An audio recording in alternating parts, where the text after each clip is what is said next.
আপনি দোকানে আড্ডা পিটতে যান কোন সাহসে? এ কোন বোকামি কাজ, এ কোন হুঁচলামি? আপনি ওখানে থাকবেন কেন? দোকানে বসে গল্প করছেন কেন?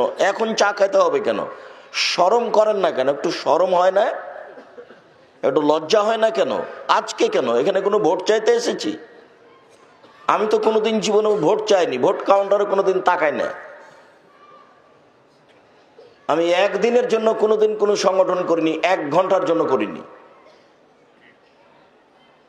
আমি শুধু আপনার জন্য এসেছি। আপনি দোকানে বসে আড্ডা পিটছেন কোন সাহসে? আড্ডা পিটার আর কোনো সময় হয় না, পুরো জীবনটাই তো পড়ে আছে। বুদ্ধি কি একেবারেই শেষ হয়ে গেছে? নিজেকে কি পশু প্রাণী মনে করছেন? পশু প্রাণী মনে করলেই কি বিচার হবে না মনে করেন?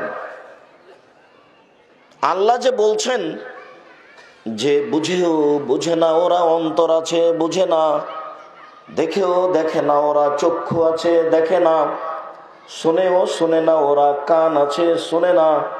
উলাইকা কালানাম, তারা পশু প্রাণীর মতো, তারা গরু ছাগলের মতো, তারা কুকুর শ্রীগালের মতো, বালহাজাল, বরং তার চেয়ে খারাপ। আপনি কি মনে করছেন যে মানুষ কুকুর শ্রীগালের মতো হয়ে গেলে বিচার হবে না? বিচার হবে। মানুষের তো বিচার হবে, হবে, পশু প্রাণীরও বিচার হবে। মানুষের তো বিচার হবে, হবে, পশু প্রাণীরও বিচার হবে।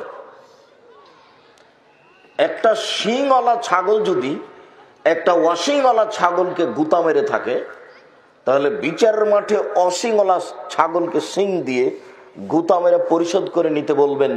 এ কথা রাসূল সাল্লাল্লাহু আলাইহি সাল্লাম বলেন, হাদিস বুখারী মুসলিম।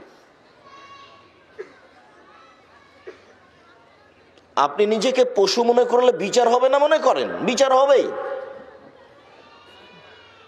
নিজেকে মানুষ মনে করেন, পশু মনে করেন, গরু ছাগল মনে করেন, বিচার মাফ হবে না।